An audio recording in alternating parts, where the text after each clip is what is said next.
Encaminhada, eu disse encaminhada e não solucionada, a vacinação contra a Covid no Brasil depois do drible do Dória no Bolsonaro.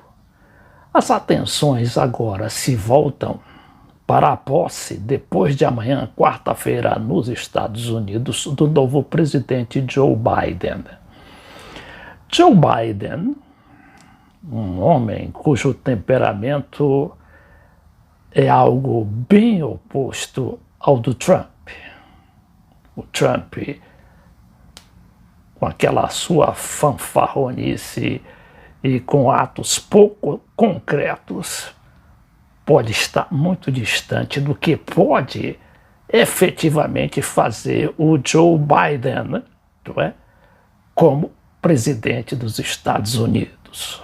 Joe Biden é mais civilizado, mais discreto, mas também caviloso. Vejamos aqui essa questão da USAID, não é?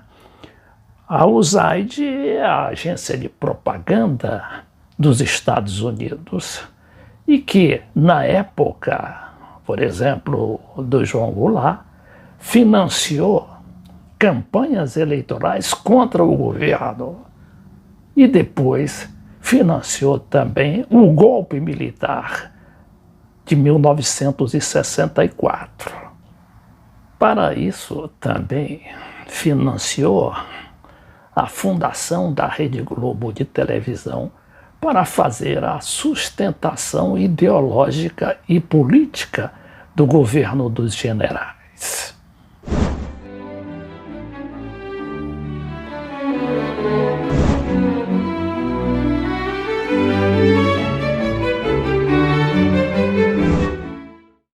Então, o que vai significar a reabilitação da USAID, que estava tendo um papel aí meio que secundário, mas agora volta, né, com o Biden na posição, não é, de ministério, porque ligado diretamente ao gabinete do presidente e tendo como principal chefe, né, a ex-embaixadora na ONU, a Samantha Power, também conhecida pela sua linha de Falcão, não é? Aquela linha que defende a política do Poete.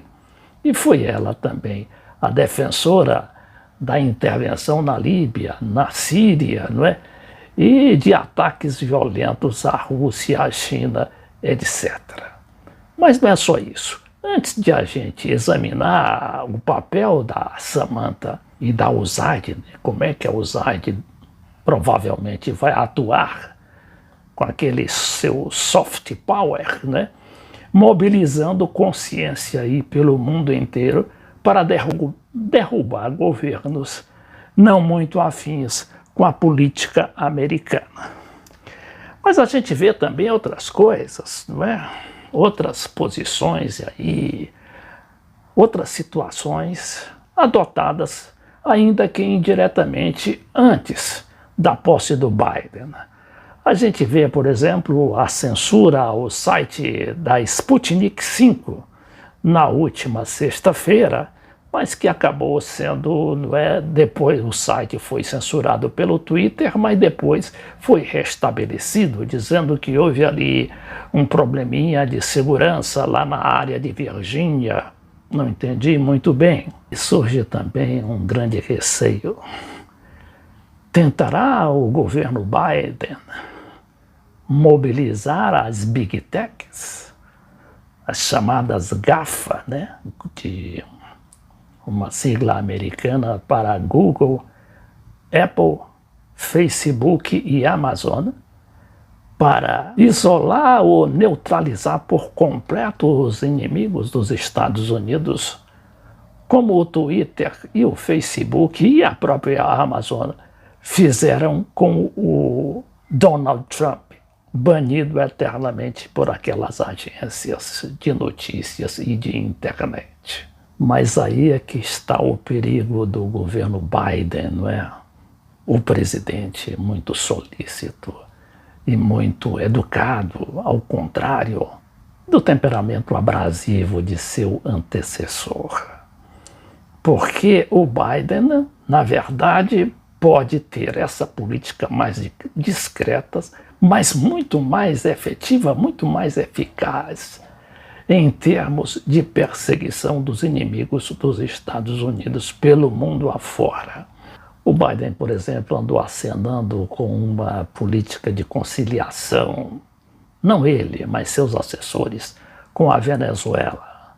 Mas, ao mesmo tempo, chamou o embaixador do Juan Guaidó, o presidente autoproclamado e principal líder opositor de Maduro, para a sua posse, lá no dia 20, agora, quarta-feira. Ver aqui o papel da USAID e dessa senhora chamada Samantha Power, de 50 anos de idade.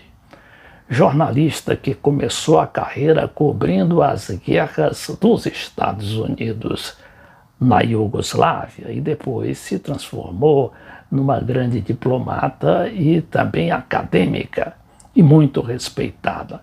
Tão respeitada que a sua imagem aqui no Brasil ela é associada ao nosso ex-embaixador, o embaixador Sérgio Vieira de Mello, que foi assassinado numa explosão terrorista no Iraque, logo depois da invasão pela segunda vez dos Estados Unidos àquele país asiático. Diz aqui, por exemplo, esse site do Globo G1, que Samantha Power, ex-embaixadora dos Estados Unidos da ONU e autora de livros sobre diplomata brasileiro, fará parte do governo. Ex-jornalista, Power fez parte do governo Barack Obama e agora será a chefe do Programa de Desenvolvimento dos Estados Unidos para países pobres. Aí, claro que incluído também o Brasil, toda a América Latina, África, Ásia, etc. Site aqui espanhol, não é? Diário Outubro, diz que Biden nomeia a articuladora da guerra de Obama na Líbia para encabeçar a USAID. Joe Biden anunciou que vai nomear a Samantha Power para dirigir a Agência dos Estados Unidos para o Desenvolvimento, a tradução da sigla de USAID para o Brasil e para a língua portuguesa. Power se desempenhou como embaixadora ante a ONU do presidente Obama de 2013 a 2017.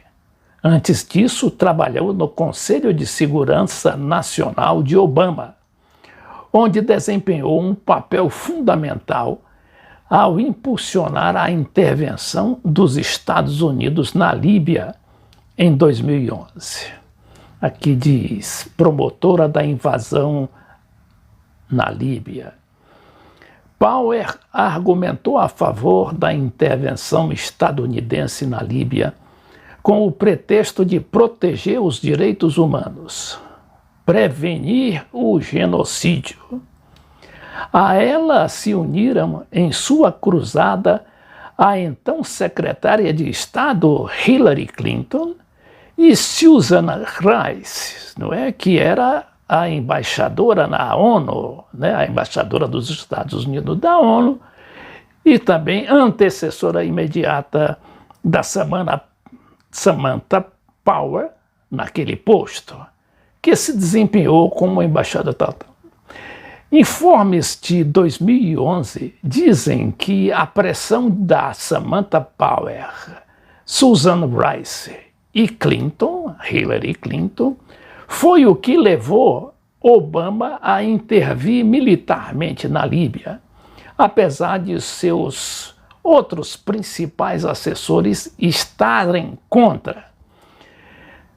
O então secretário de Defesa, Robert M. Gates, diria mais tarde que, numa decisão de 51 a 49, Obama decidiu bombardear a Líbia. A intervenção dos Estados Unidos e da OTAN na Líbia, que conduziu ao brutal assassinato do ex-governante líbio Muammar Gaddafi foi um desastre absoluto. A desestabilização da Líbia converteu o país num refúgio para militantes vinculados à Al-Qaeda. Deu lugar a assassinatos seletivos de africanos negros, provocou uma crise de refugiados no norte da África e, inclusive, levou à criação de mercados de escravos.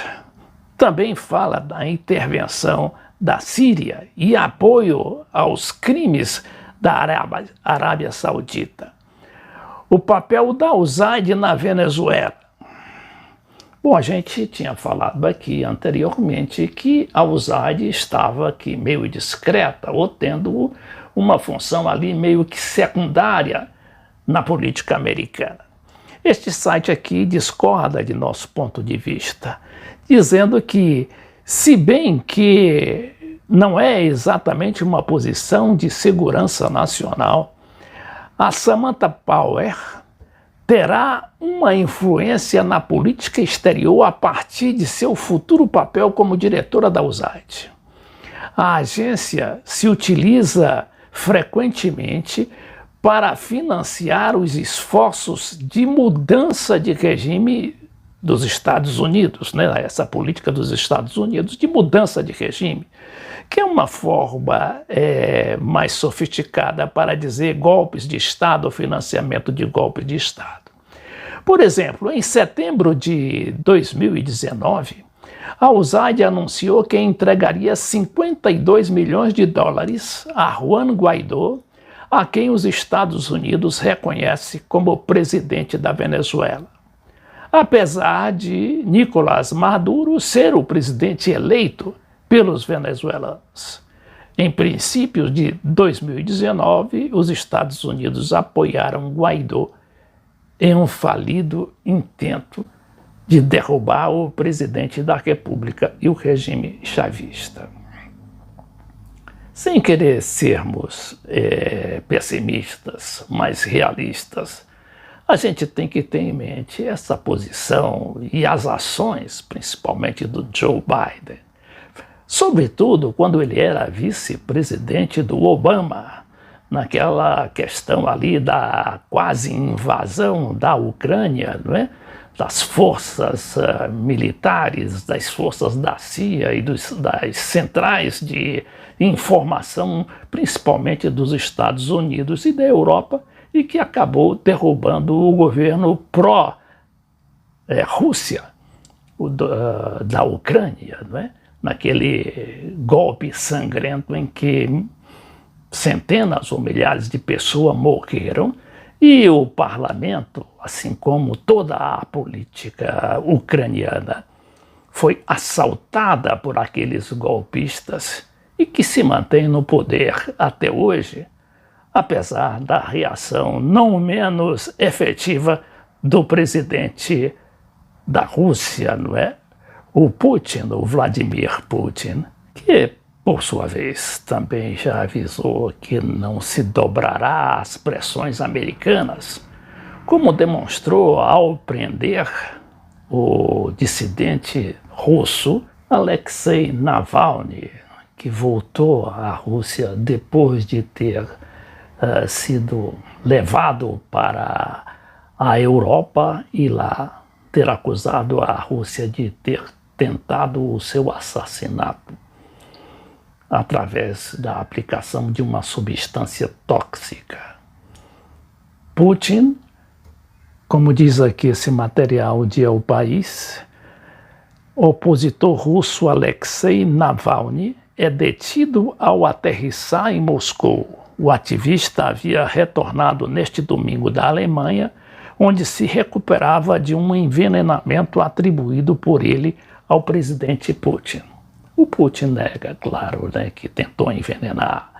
E, ao que parece também, há muito de manobra nesta história, porque o dissidente está lá bonzinho e falando bem e grosso, não é?